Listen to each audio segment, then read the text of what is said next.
Well, welcome everybody to today's episode of the Get Your Juicy Back show. I'm so excited to be here as always. Uh, my name is Susan Joyce Proctor, and I am your host.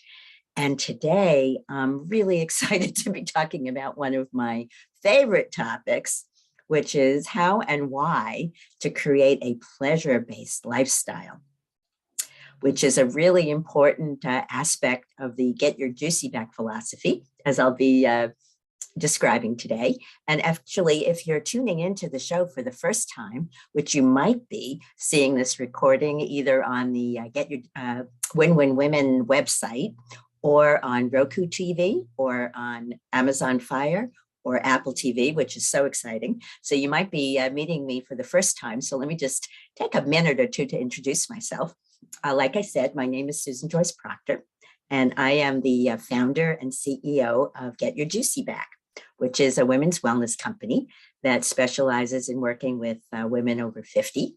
We call it Next Level Wellness for women 50 plus, because we go way beyond just suppressing symptoms to a whole much more exciting paradigm of well-being, which is one of the reasons I called it Next Wellness. And we explore healing modalities that might be a little new for you and a little bit edgy. So I hope you'll want to stick around if that speaks to you. And I'm also a practitioner of Ayurvedic medicine that I've been practicing for almost 30 years now. Ayurveda is a sister science to yoga, which probably many of you are more familiar with at this point than Ayurveda. But Ayurvedic medicine has amazing tools for rejuvenation that are particularly relevant for those of us who are over 50. And as I often also say, if you are not a woman over 50 and you're catching the show, the content that we have here is really relevant for everyone. And in fact, I wish I'd learned a lot of this when I was, way before 50, because it would have put me in a much better situation, once I reached menopausal age. But it's never too late to catch up. So I'm particularly excited that you're here at any age. And as I've mentioned before, we're going to be exploring some recurring themes on this show every week about wellness, how to do more good stuff and less bad stuff to let our bodies do their amazing jobs that they know how to do to heal, about Ayurveda and yoga and the other Vedic sciences, about natural hormone restoral imbalance. That's going to be really exciting topic of next week's show. I'll be coming back to that in a little bit. We'll be talking about food because I'm a foodie, and how to use food to create this wonderful experience that we want for ourselves in these bodies. We'll be talking about plant medicine, and specifically medical cannabis and CBD, and energy frequency medicine. And today's topic that I'll be coming back to again and again, which is all about pleasure. So I hope I've got your interest talking about pleasure. And let's start with the big why. It's always good to start with the big why. And I'll mention, in case you haven't heard me say this yet, that my big why, like my ultimate big why, was really inspired back in 2009. There was a peace conference in Vancouver, and the Dalai Lama was quoted as saying that the world is going to be saved by the Western woman. And I remember I got tingles from that. And I thought, yes, we can do this. And I also felt we don't need to limit ourselves to Western women, although it probably is the case that, those of us that are here in the West have been more advantaged than women in other parts of the world in terms of education and opportunity. So we get to do more. But I love the idea that women are going to save the world. And I think the way we're going to do it is by helping to balance the really amazing imbalance that we have in our world. Of male and female energy. Obviously, we live in women's bodies. Most of us here on the show are going to be women, but we all grew up in a world that was based on male values. And many of us had careers that we succeeded at based on male values. I know I did. I was, just for those of you who don't know, I was a vice president of a major bank in New York City for many years. And I was obviously successful. But I did it by with male energy. of force and making it happen. And in fact, I was participating this weekend at an amazing women's empowerment online retreat. And one of the speakers was sharing a similar story, that she had a big corporate job for a long time, was super successful, and she left it kind of on an emergency basis, a recommendation from her doctor that said, if you don't quit this job, you're going to have a heart attack. And she shared that, that forced a lot of soul searching, and she restructured her life, and now she's self-employed. But she said she works a couple of days a week, and she doesn't force anything. And she's developed the practice of calling in what she wants and needs, calling in the clients she wants to attract, and being really clear in her being about the benefit to all of those people that will find her, and to their families and their communities in the world. And she said they just show up these days. I don't have to pound the pavements. I don't have to make anything happen. And to me, that's really inspiring, because one of the truths that I want to just mention here is that women's bodies are, we live in a really different physical body than men do. We actually run on pleasure, which I'm going to elaborate on today. So we live in this patriarchally dominated world, where a lot of the way we've succeeded in the past, women as well as men, has been on the basis of this philosophy they call no pain, no gain. Everybody familiar with that one? And it suggests that in order to get something that we want, we have to experience some pain first. And, I know that there are times that discipline and effort and focus are very valuable. I'm not in any way suggesting that we toss out male energy. It's very useful. But I am very clear that it's way out of balance. And for women especially, functioning in that way has taken a toll on us physically that I suspect most of us don't know anything about, but I'm going to explain a lot of that today. And if you know me and you've been hanging around, you might have heard some of this before, but I need a reminder about it every day. And we're going to probably go a little bit deeper today than you've heard me speak about before. So again, need to come back to this understanding that the world that we live in is way out of balance. We have the opportunity to help balance that, but we need to do that by embracing feminine energy ourselves and embracing this pleasure principle ourselves. And, we've got another whammy. I'm obviously coming to you from the United States. I think most of our audience right now is American. So we also share another common cultural thing, is that this country is very puritanical. We were brought up in a world where, again, nose to the grindstone. And it's even been suggested to us very specifically. And I'm going to say this a little tongue in cheek, that, if it feels good, it must be bad for us. Anything that tasted good or felt good, if it's, calories, there was a whole mentality that had to do with sacrifice. And I really want to put out the question of really questioning this, because it really doesn't work. And although it has allowed many of us to succeed more in a short-term sense, it's taken a tremendous toll. And I sense that at this point in life, over 50, I often say this isn't anybody's first rodeo. We've gotten to know something about ourselves. Many of us are, recognize we don't want to be in conflict anymore. We don't want to have to pay a price for the things that we enjoy and embrace. And so I think it's time to question this.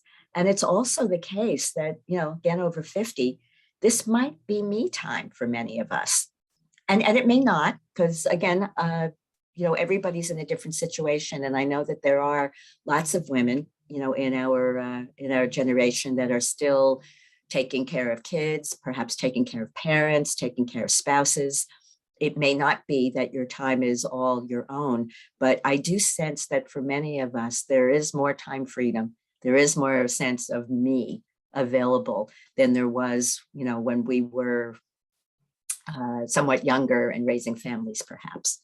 So this is, another opportunity to focus on pleasure. But now I want to give you like the real why.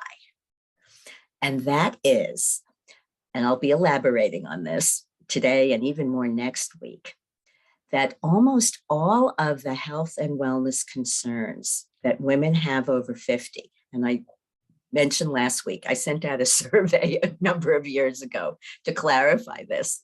I sent a survey to women over 50 to make sure I was clear about the health and wellness concerns that women had. And the number one complaint that came back was vaginal dryness. We spoke about that last week. And I was sharing about sesame oil and some of my other remedies. So if you haven't caught that, last week's episode was a really good one for that.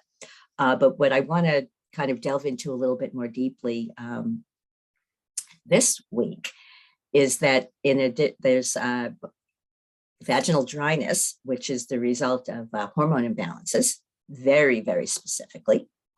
Other very common complaints that women have over 50 are that their sleep has been disrupted, which has other issues because we do a lot of our healing and rejuvenation in a deep sleep state.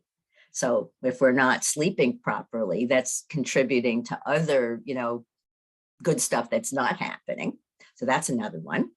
Third, and this is a fairly common complaint of women throughout, the whole life cycle, but, weight gain after menopause is a very common complaint, especially what's called that muffin top, weight gain, where, women find that they just can't shake it, even with things that they used to do. And what I can tell you, this is almost a little bit of good news, if you want to think about it that way, that there is pretty much a singular cause to all of those issues. And that is excess cortisol, which is a stress hormone.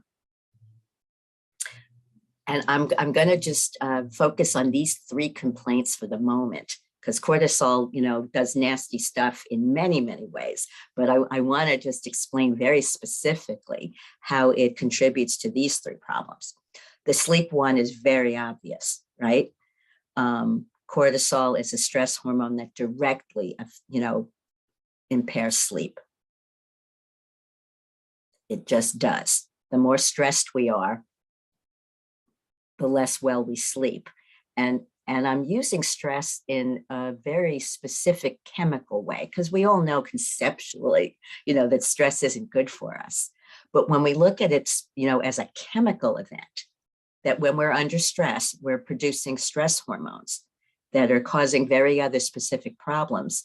It tells us that, we can actually do something about this, and we don't have to be victims, as it were, of stress or our life conditions.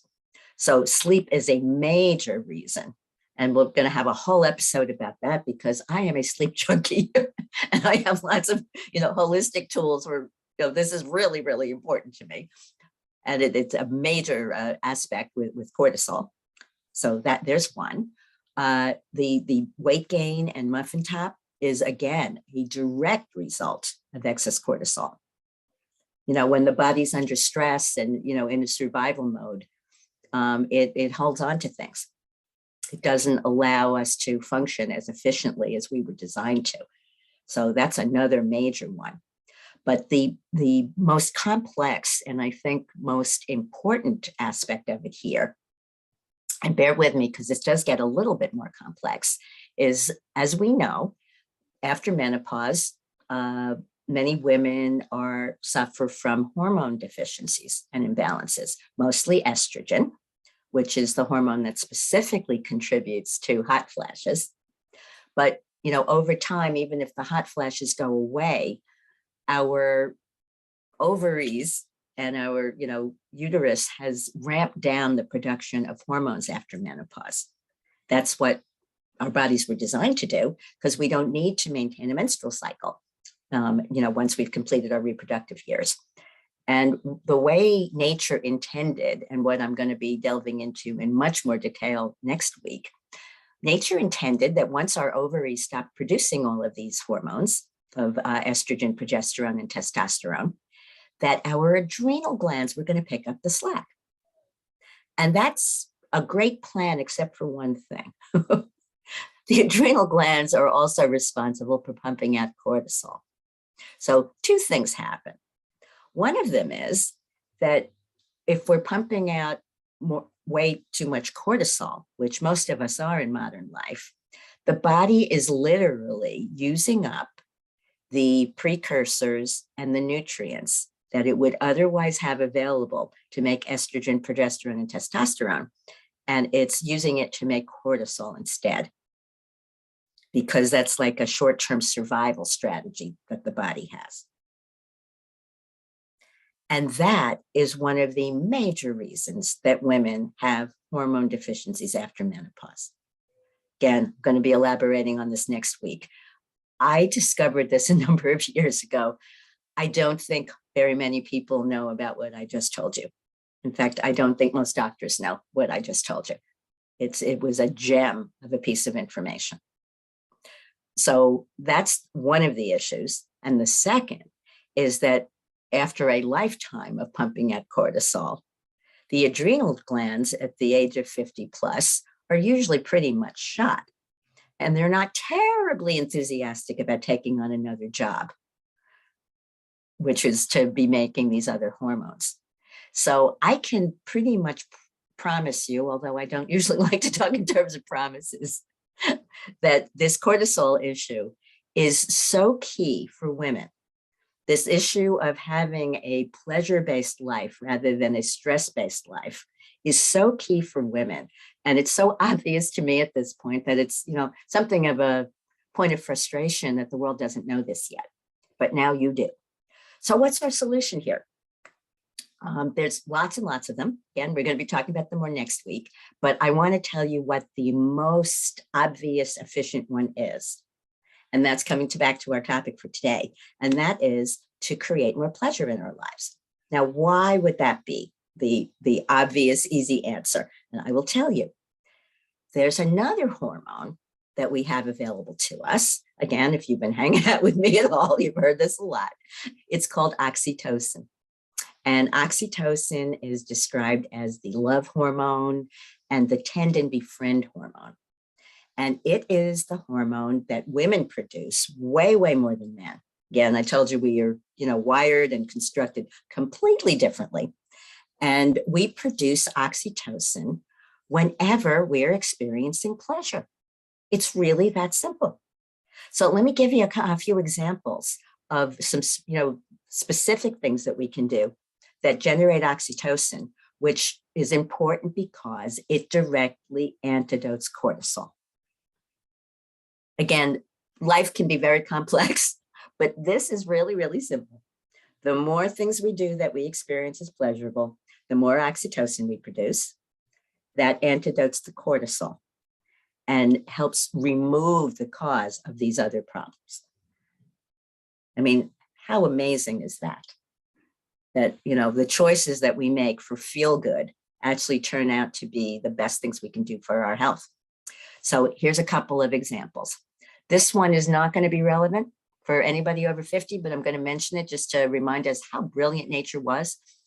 Childbirth and breastfeeding are two major activities that result in a lot of oxytocin production. So it was pretty smart. It contributes to the bonding that mothers and babies experience together and also helps women get through childbirth because oxytocin is so amazing. So again, not really available to most of us on any daily basis, but a good reminder about how we were constructed. A much more obvious source of pleasure for women at this point in life is sex. All kinds, with partners, without partners. It's one of, the things that I really enjoy talking about. And we're going to have some specific episodes about this, about sexual energy and tantra and some of the other, juicy goodies that we can talk about. But orgasm produces lots of oxytocin. And in the research that I've done, the phase of prior to actual climax is the one where women's bodies actually produce the most oxytocin. So Dr. Sarah Gottfried, who is a medical doctor and a yoga teacher and one of my mentors, although she may not know that yet, speaks about this, a lot. about, the benefit of sex and sexuality. And her advice for that is like, don't rush it, because it's the buildup phase actually that produces the most oxytocin. So we have obviously a very pro-sexuality focus on this show, and we're going to be talking about that more, but an obvious source of pleasure, I hope. And in fact, one of the questions I have been asked many times over the years by a lot of women in our demographic who may not be in relationship, women have asked me, well, Susan, why should I bother getting juicy if I don't have a partner? And I have a couple of responses. One is, I think it's very limiting for us to assume that our sexuality and sexual expression only need to be available for a partner. It's something that we get to claim, for ourselves. But the other question is, don't you think that you'd be in a better situation to attract a partner if you were already in a pretty juicy state, and giving off those pheromones or whatever else? So I really invite all of us to, choose to claim that, for ourselves, and to claim it, as a source of pleasure in our lives. Kind of related to that are kissing and hugging, which are not always about sex, but hugging is actually an amazing source of oxytocin. And it's unfortunately one of the things I think people have been missing out on a bit in the past couple of years, because we've had less, human contact. But I think somebody came up with the concept of like the 60-second hug that, you sort of melt into, and it has really amazing physiological benefits with respect to oxytocin. What else do we have? We've got dancing and singing. Singing is something that we're going to be exploring here on this show, because I have a very strong sense that the throat chakra, women's voices having been dampened is a source of a lot of energy constriction. And it also corresponds to the thyroid gland. So, everything's connected. So we're going to be talking about singing from that perspective as well. But dancing is something that I really feel more strongly about, because my singing voice is not that amazing. And to me, it's one of the most amazing sources of movement. And I've said recently, I can't wait to get back to drum circles, because that's a form of dance that, it has so much going for it. In addition to the dancing itself, we get our feet in the earth, and it being outdoors and in community. And there's something about the drumming, that beat that really kind of connects us to nature and to the earth. So to me, dancing is awesome. But here's one of the ones that is the most cool and has some real implications for those of us that are here. And that is hanging out with girlfriends, just hanging out with girlfriends. And I have been amazed and really gratified over this last period of time, because I have so missed gathering in person with other women. And there's no substitute for that, really. But I've been really impressed at how much intimacy and connection we have been able to generate and foster on Zoom. So, worst case scenario, there's been a lot of connection that we've been able to have. And I want to offer that just showing up here every week is going to be good for your health. Just hanging out with girlfriends. In fact, Dr. Gottfried, who I mentioned a little while ago, I quote her sometimes, because she says, I heard her on a YouTube video a number of years ago, if a man wants to feel better, he should hang out with a woman. And if a woman wants to feel better, she should hang out with her girlfriends.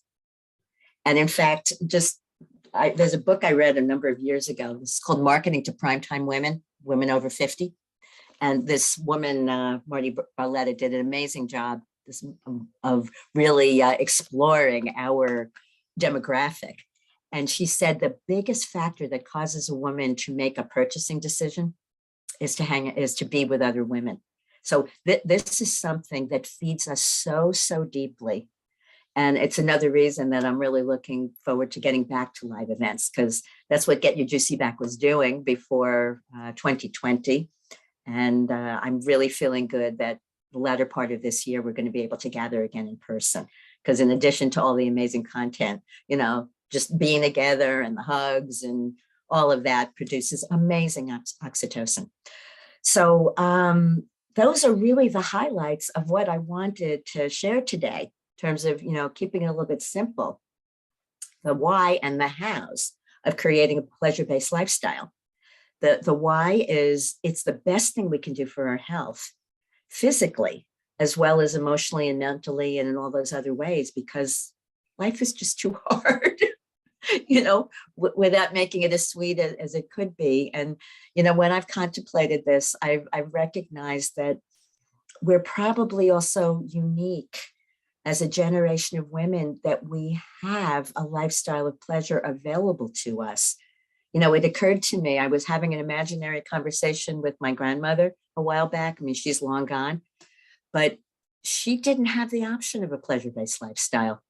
There was, she emigrated to this country from Europe when she was very young. She worked very hard. She had 6 children. She, was not in good health. She didn't have the option of, the kind of self-care that we talk about. We really get to claim this, I think, for the first time and fulfill on that vision of the Dalai Lamas, which to me is so exciting. We get to do this. We get to bring in female energy, which is pleasure-based. So it's really exciting for me to share this message. I like to think that I exemplify it. I am a pleasure-based person.